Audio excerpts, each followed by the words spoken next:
آج کی احادیث ہمارے وہ اعمال جو ہمیں پل صراط پر نجات دیں گے۔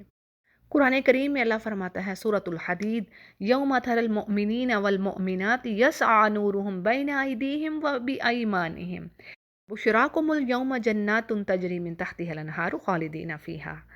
یعنی یہاں پر قیامت کے دن پل صراط پر جو وقت ہوگا اس کے بارے میں اللہ ذکر فرما رہے ہیں کہ وہاں پر مومنین اور مومنات کے لیے کیا ہے؟ نور ہوگا۔ اور نور کہاں سے؟ یعنی روشنی کہاں سے ہوگی؟ ان کی ایمان اور عمل صالح کا صلہ ہوگی، اور اسی روشنی میں وہ جنت کا راستہ آسانی سے طے کریں گے۔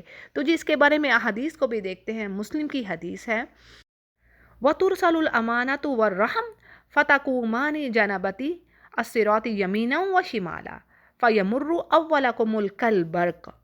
یعنی یہ صحیح حدیث ہے، اور اس میں کیا بات آ رہی ہے کہ کیا چیز ہمیں صراط پر جمائے گی؟ دو چیزیں آ رہی ہیں، امانت اور رحم۔ یعنی جو مومن بندہ ہے پل صراط پر ہوگا تو امانت اور رحم اس کے دونوں جانب آ جائے گی، یمیناً اور شمالاً، اور پھر وہ بجلی کی تیزی سے گزر جائے گا۔ اسی طرح ایک اور حدیث میں بھی الفاظ آتے ہیں کہ کچھ لوگ ایسے ہوں گے جو ہوا کی تیزی سے گزریں گے پل صراط پر، کچھ لوگ ایسے ہوں گے جو بجلی کی تیزی سے گزر جائیں گے، یعنی لمحوں میں، سیکنڈوں میں۔ پھر اسی طرح کچھ ایسے ہوں گے جو بہترین سواریوں پر سے گزریں گے، اور یہ جو سارا جو ڈفرنس ہے اکارڈنگ ٹو دیئر ڈیڈس۔ تو یہ حدیث ہمیں کیا بتا رہی ہے کہ آنیسٹی اینڈ کمپیشن یہ بینیفٹ دیں گے سرونٹ کو اس دن۔ یعنی یہ دو چیزیں ایسی ہیں، امانت دار ہونا، سچا ہونا، ایسا مومن بندہ جو اللہ کے ساتھ ساتھ لوگوں کے حقوق بھی ادا کر رہا ہے، جو اس پر فرائض ہیں وہ پورے کر رہا ہے، امانت دار ہے، امین ہے، وہ آنیسٹ ہے۔ پھر اسی طرح الرحم، یعنی یہ دو چیزیں کتنی عظیم ہیں، ان کی شان دیکھیے۔ آج دیکھیے دنیا میں تو ہمیں یہ بات اتنی سمجھ نہیں آتی، لیکن اب حدیث میں تو مینشن ہے کہ یہ دونوں چیزیں آئیں گی پل صراط پر، رحم اور یہ امانت داری۔ اور رحم کیا ہے؟ یعنی جو رشتے آپ سے جڑے ہوئے ہیں ان کے حقوق کا خیال کرنا، جس طرح اللہ سبحانہ تعالیٰ نے ہمیں حکم دیا ہے اپنے فرائض کو پورا کرنا۔ اب دیکھیں گے یہ چیز بڑی اہم ہے، یعنی ایک سوسائٹی کو خوبصورت بنانے میں ایک جو گھر ہے وہ یونٹ کا کردار ادا کر رہا ہے۔ اگر یونٹ بہترین ہے، خوبصورت ہے، تو معاشرہ خوبصورت ہے۔ یعنی رشتوں کو پامال نہ کرنا، ان کے حق ادا کرنا۔ ماں باپ کا جو حق ہے مرد کے لیے، عورت کے لیے، ان میں ڈفرنس ہے۔ اسی طرح اولاد کا جو حق ہے، رشتہ داروں کا جو حق ہے، اس کو خوبصورتی سے اللہ کی رضا سمجھتے ہوئے ادا کرنا چاہیے۔ جیسے اللہ سبحانہ تعالیٰ نے فرما دیا وَمَن يَفْعَلْ ذَلِكَ، یعنی کہ اچھی بات کہنا، اصلاح بین الناس، وَمَن يَفْعَلْ ذَلِكَ ابْتِغَاءَ مَرْضَاتِ اللَّهِ فَسَوْفَ نُؤْتِيهِ أَجْرًا عَظِيمًا۔ سورہ نساء میں اللہ نے فرما دیا یعنی یہ جو اچھے کام ہے سارے تم اللہ کی رضا کے لیے کر رہے ہو تو تمہیں گریٹ ریوارڈ ہے اس پر۔ اور دیکھیں یہ کتنی بڑی بات ہے۔ پھر اسی طرح اسی سے ریلیٹڈ ایک اور چیز آتی ہے، جیسے کہ آپ صلی اللہ علیہ وسلم نے فرمایا، اور یہ بھی صحیح حدیث ہے، البانی اس کو روایت کرتے ہیں، اور حدیث میں کیا کہا جا رہا ہے، وَمَن مَشَىٰ مَعَ أَخِيهِ فِي حَاجَةٍ۔ اس کا ترجمہ آپ کے آگے رکھتی ہیں، یعنی جو اپنے بھائی کی حاجت پوری کرنے کے لیے اس کے ساتھ چلا یہاں تک کہ اس نے اس کو پورا کیا، اللہ سبحانہ تعالیٰ قیامت کے دن ثبت اللہ قدمہ یوم تزول الاقدام، یعنی جس دن لوگوں کے قدم پھسلیں گے اللہ اس کو ثابت قدم رکھے گا۔ تو یہی بات بھی کیا ہے، یعنی یہ عمل ایسا ہے جو صراط مستقیم پر قیامت کے دن بھی ثابت قدم رکھنے والا ہے۔ یعنی دیکھ لیں بندوں کے حقوق اللہ کو کس قدر محبوب ہیں، بندوں کی حاجات کو پورا کرنا۔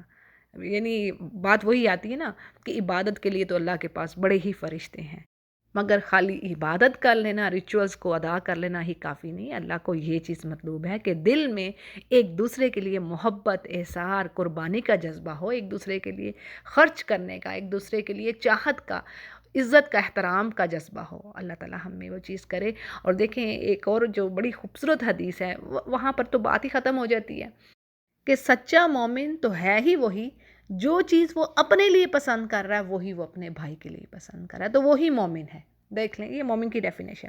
تو جی یہ دو پوائنٹس ہو گئے، ایک چیز کیا تھی جی، امانت اور رحم، یہ آئے گی پل صراط پر مدد کے لیے۔ پھر اسی طرح دوسری چیز کیا ہے، جس مومن بندے نے اپنے بھائی کی کوئی حاجت پوری کی اس دنیا میں، پھر اسی طرح جی تیسری چیز کیا آ رہی ہے، المحافظہ علی صلاۃ الفجر والعصر. اس کو مسلم روایت کرتے ہیں، آپ صلی اللہ علیہ وسلم نے فرمایا لن یلج النار احد صلی قبل طلوع الشمس و قبل غروبها، یعنی جس نے طلوع شمس سے پہلے اور اس کے غروب ہونے سے پہلے، تو کیا مراد ہوا کہ فجر اور عصر کی نماز جس نے ادا کی وہ آگ میں داخل نہ ہوگا. تو یہ چیز بھی بتا رہی ہے پل صراط پر ثابت قدم رہنے کی بات. پھر اسی طرح چوتھی جو بات ہے وہ کیا کہ جس نے کثرت سے آپ صلی اللہ علیہ وسلم پر درود بھیجا ہوا ہوگا. یہ بھی حدیث ہے صحیح ترغیب و ترہیب میں کہ عبداللہ بن مسعود کہتے ہیں کہ رسول اللہ صلی اللہ علیہ وسلم نے فرمایا ان اول الناس بی یوم القیامہ اکثرہم علی الصلاۃ، یعنی میرے قریب ہوں گے وہ لوگ جنہوں نے کثرت سے مجھ پر سلام بھیجا ہوگا. اور آپ صلی اللہ علیہ وسلم کی ایک اور حدیث کے مطابق آپ نے شفاعت کا وعدہ بھی کیا ہے جس نے کثرت سے آپ صلی اللہ علیہ وسلم پر درود بھیجا، اور جس کسی نے 10 مرتبہ صبح شام درود شریف پڑھا تو اس کے لیے بھی یہی بات آتی ہے. پھر اسی طرح ایک اور عمل وہ کیا، حدیث کے الفاظ ہیں ما من عبد مؤمن یصلی 4 رکعات بعد الظہر فتمس وجہ النار ابدا انشاء اللہ عز وجل، یعنی حدیث کے الفاظ ہیں کہ جس مومن بندے نے 4 رکعات بعد ظہر یعنی فرض پڑھنے کے بعد یا فرض سے پہلے بھی پڑھی جا سکتی ہیں 4 رکعات پڑھ لیں، اس کے چہرے کو کبھی آگ نہ چھوئے گی انشاءاللہ. اس کو بھی صحیح الجامعہ روایت کر رہے ہیں. یعنی یہ بات سمجھ لیجئے کہ اعمال جو ہیں صحیح عقیدہ پر ہوں، یعنی ایک تو آپ صحیح عقیدہ رکھ رہے ہوں، شرک سے پاک اعمال ہوں، یعنی ہر قسم کا شرک، چھپا ہوا، ظاہری، یعنی دعا میں بھی شرک کر جاتے ہیں لوگ، اللہ سے دعا مانگنی ہے تو مانگ کسی اور سے حاجتیں رہے ہیں تو وہ دعا میں شرک ہو گیا. تو ہر طرح کے شرک سے پاک ہوں آپ کے اعمال. کیونکہ بھی اللہ نے کہہ دیا نا کہ اللہ نے کہہ دی ان اللہ لا یغفر ان یشرک بہ ویغفر ما دون ذلک لمن یشاء، یعنی اللہ ہر چیز معاف کر دے گا لیکن اس کے ساتھ پارٹنر ایسوسیٹ کرنا وہ معاف نہیں کرے گا.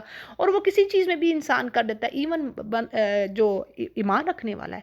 کیوں، کیسے پتہ چل رہا ہے؟ حدیث بتا رہی ہے نا ہمیں. آپ صلی اللہ علیہ وسلم نے فرمایا کہ اپنے آپ کو مسلمان کہنے والے بھی شرک کریں گے لیکن ان کو اندازہ نہیں ہوگا کہ وہ شرک کر رہے ہیں.